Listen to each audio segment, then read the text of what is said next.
Hi, I'm LoLo Roberts. I'm a practicing gratitude girl that strives every day and every way to recognize and celebrate my blessings.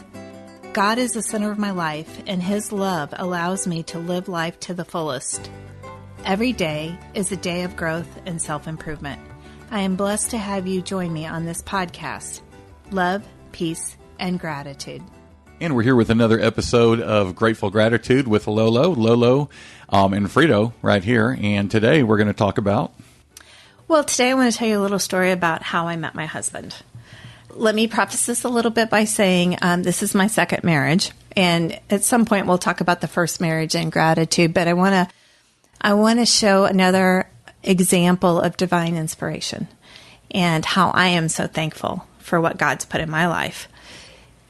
When I lived in Illinois, after I was divorced, I decided that my daughter and I needed to relocate to where my parents lived, which was here in Texas.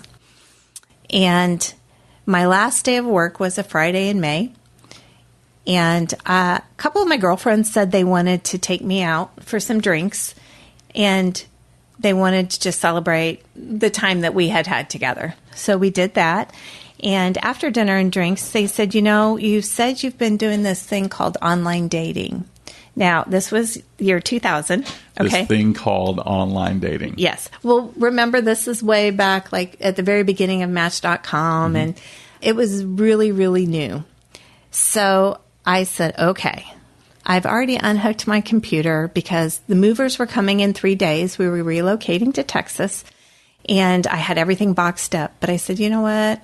I guess I had that Bud Light, go ahead, go do it, reconnect it again. So I connected the computer back up to the internet.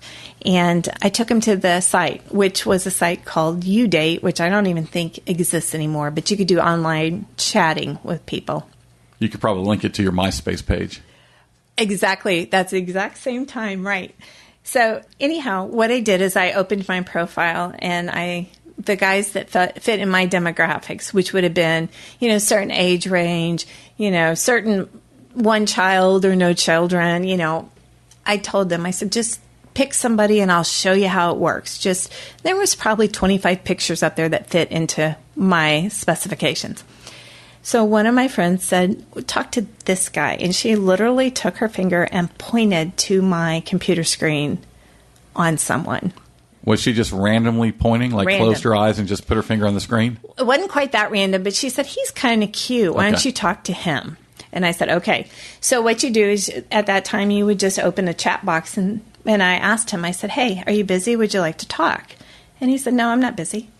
So we kind of chatted back and forth, and we kind of teased him a little bit by each one of us kind of inserting in the conversation, so he had a hard time following. So anyhow, we visited a little bit, and it was about 10 o'clock. And so my friend said, well, we're going to go. You've got a lot to do. You got to pack some more, so we're going to go. Well, he said, can I have your number so I can call you and we can talk further? Now, remember, this is early cell phone. You don't have tracking on them. People can't find your location. You would give someone your cell phone number instead of your landline, because then you couldn't find the number. And I said, yes. So I gave him my cell phone number. When they left, he called, and I think we talked for about an hour and a half. And I told him, I said, hey, I'm moving to Dallas. He put that he lived in Plano because Allen wasn't a choice. And I said, well, I'm actually moving to Plano. And so, he said, well, when you get settled, I'd like to take you to lunch. You want to go to lunch? And I said, absolutely. Well, I moved down here. I went to lunch, and that was it. I was hooked. I mean, there was just something about this man that was so special that I knew I wanted to be part of his life. Now, that just doesn't happen. No, your computer was in a box. It was packed away. And I didn't even randomly pick the person. Someone else picked him. And I know God set that all up. Because number one, I lived in Illinois. He lived in Allen, Texas. I was moving to Plano. And down here, the Metroplex is a big, big area. Yes. He worked in Allen. I worked in Dallas. I mean, there just wasn't a reason for our paths to cross. He didn't have kids. I had a daughter dancing and in school in Plano. Did you even know that Allen was a city in Texas? I think I asked him when we got talking on the phone, when he said, I really live in Allen, not Plano, I said, is that close to Plano? And he said, it's the neighboring city. Okay, so you didn't know where Allen was. Not consciously, really, I didn't. Mm-hmm. No. And, you know, it's just an example that I knew there is no way on this earth that he and I would have crossed paths had it not been some kind of divine, inspiration. And the thing is, why did my friend pick Wes out of everybody? Why him? How did that happen? And this man has become the most wonderful husband. He's an incredible father, just great provider. There's no fights. We don't argue. It's just such a blessing. And I've gotten to know you over the past year, and it is really great to hear you talk about your husband. I love my husband. He's an amazing guy. He is so giving, and he just, anything you need, he will do. I can't express that enough.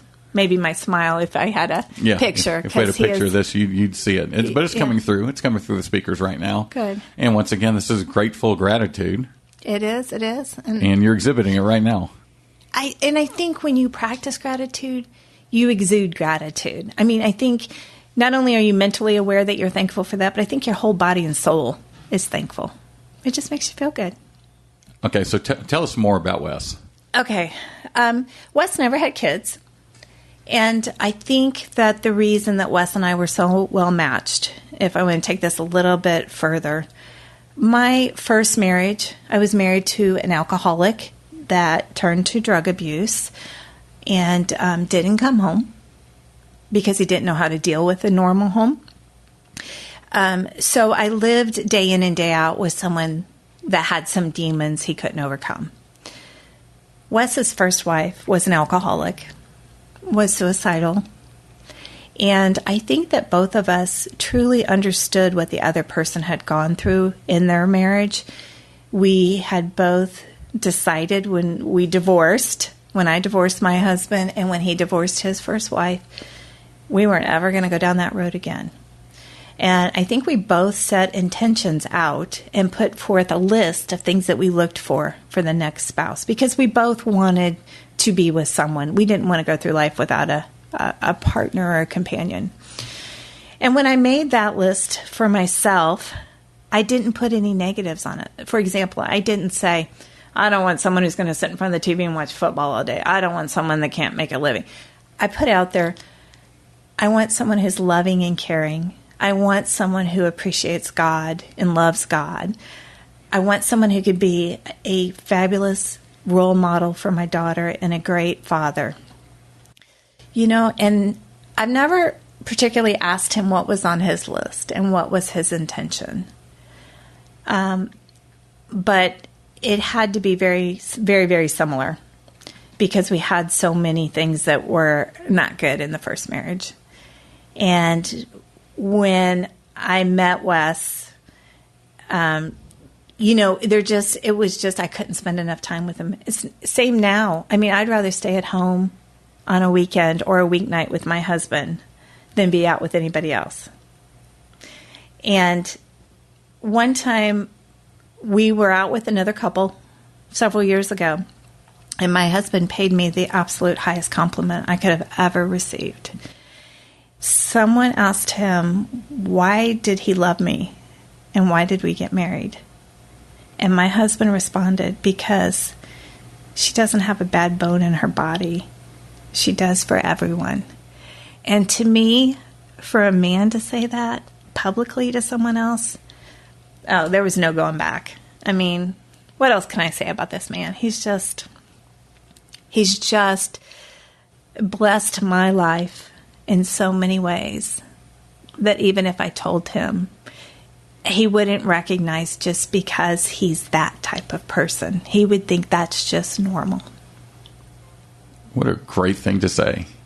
Well, I hope people understand that, you know what, if he's got a flaw, I'm never going to see it because what he's given me has been so good. And everybody can do the same in their day-to-day life.